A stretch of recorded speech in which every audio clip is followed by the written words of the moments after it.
NetsBoy, so let's hear what he has to say.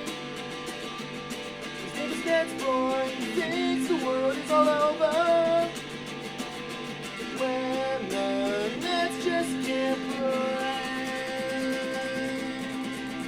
What up, Net fans? NetsBoy here, bringing you the latest in your Brooklyn Nets news. So it's been about 3 weeks or so since my last NetsBoy episode. I was kind of waiting for the Nets to figure out this whole general manager situation before I posted a video, but that hasn't really happened yet.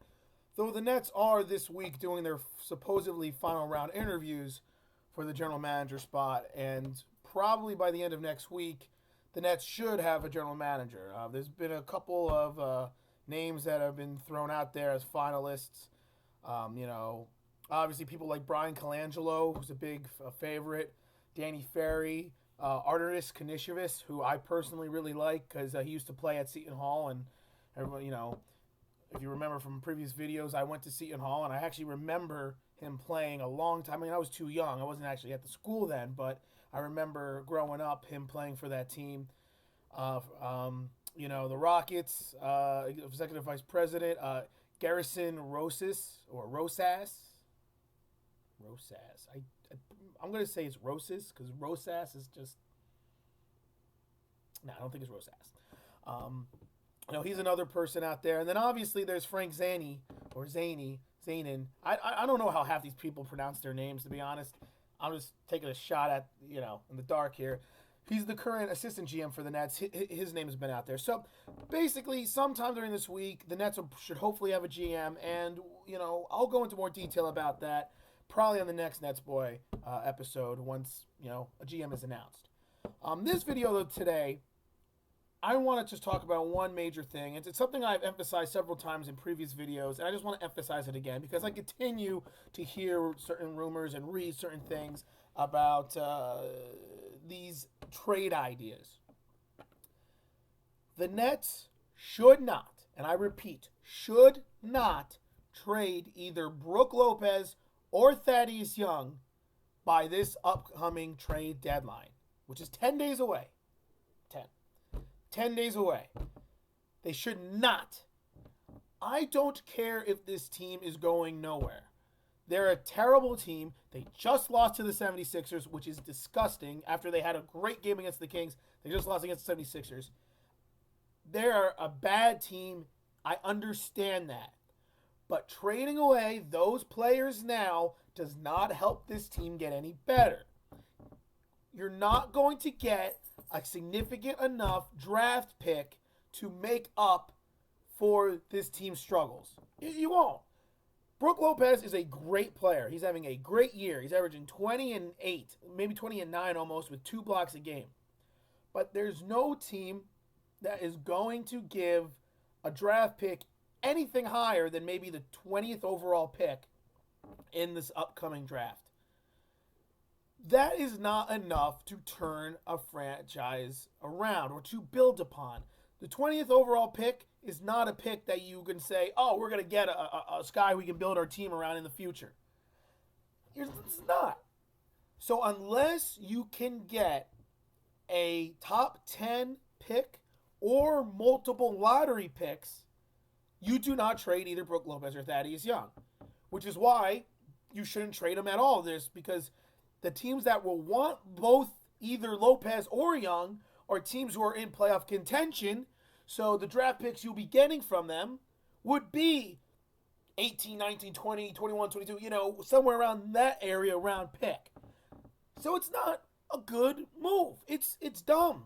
Unless you get a really good, young, up-and-coming, talented player like, I'm going to say CJ McCullough.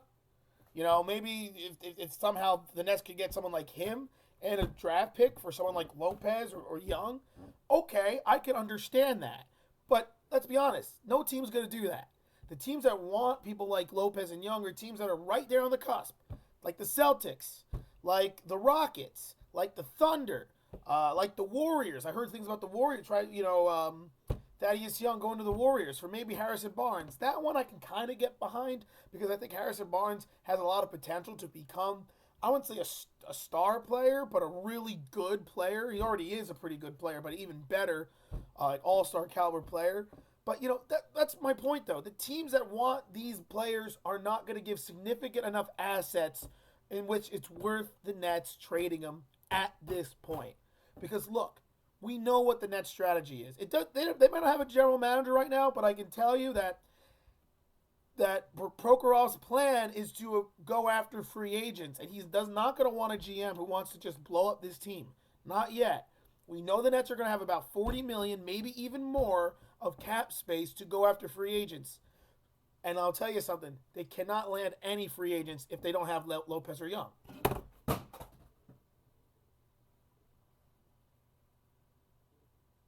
Whoops. A little excited. That was my mouse for my computer. I just accidentally flung it across the room. Anyway, the free agents aren't going to come to the Nets if you get rid of Lopez and Young. What's the point of having $40 million in cap space if you can't go after free agents? Just so you're going to blow up the team and get draft picks? I understand you can build through the draft. I understand that's important to do, but not at this point. It's not smart. You're not going to get enough in return. Not to mention, if you want to go after free agents like Kevin Durant, which is a extreme long shot, and Mike Conley, you got to have incentive for those teams to come. So, look, I understand the theory. I understand why people say the Nets should do it because they have no draft picks, no nothing at this point.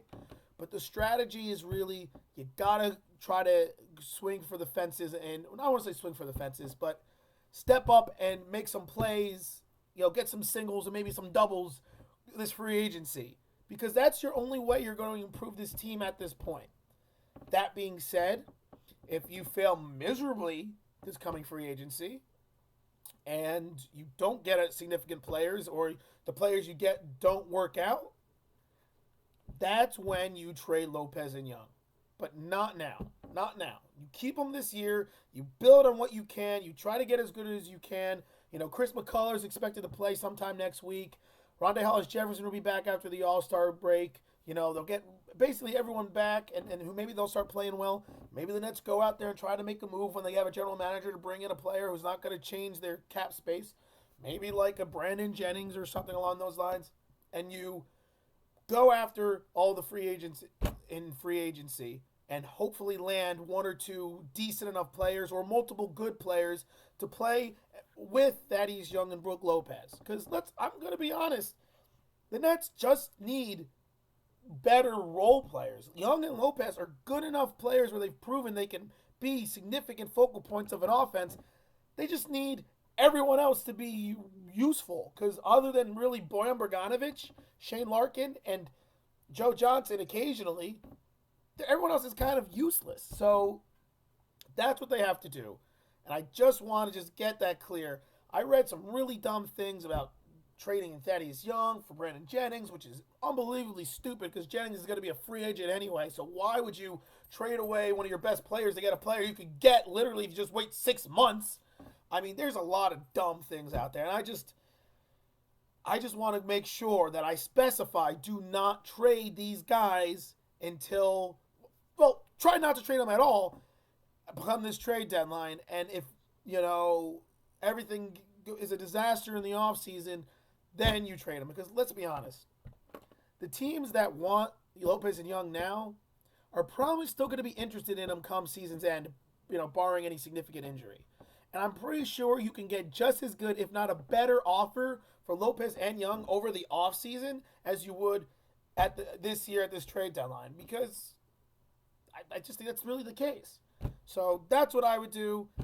Don't start trying to trade Lopez or Young and get players unless you can get really good young talented players or really good draft picks like top 10. Even then, I'll be a little hesitant because the goal is to bring in free agents. I mean, in a fantasy world, maybe they get Conley and Durant. You have Conley, Durant, Thaddeus Young, Brook Lopez. That'll put a smile on most Brooklyn Nets fans' face. Brooklyn Nets fans' face is. Anyway, so that's that. I just wanted to get that off my chest, and that's what I'm going to focus this video about.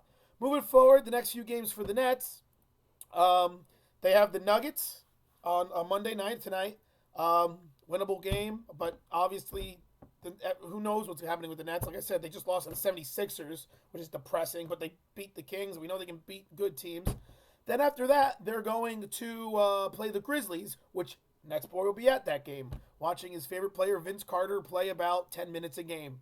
Whatever. The guy's 39 years old. Can't expect too much from him. But I will be at that game, so if there's any actual Net fans seeing this who will also be at that game, search for me, because literally I'll be wearing this minus the sunglasses. And then after that, the Nets got the Knicks, and that should be a good game. And then Charlotte after that. So look, I am not going to give my expectations of the next 4 games because I don't know. I don't even really care anymore. I just want the Nets to start winning some damn games. All right, I just want them to start. So that being said, we'll see what happens. We'll see what the Nets do GM-wise. We'll see who becomes the new GM. And keep your eyes open for the next NetsBoy episode in which I'll probably talk about that. So, in conclusion, Thaddeus Young, Brook Lopez, do not be traded by the trade deadline. And Nets, try to win. So until next NetsBoy, this is NetsBoy, signing off.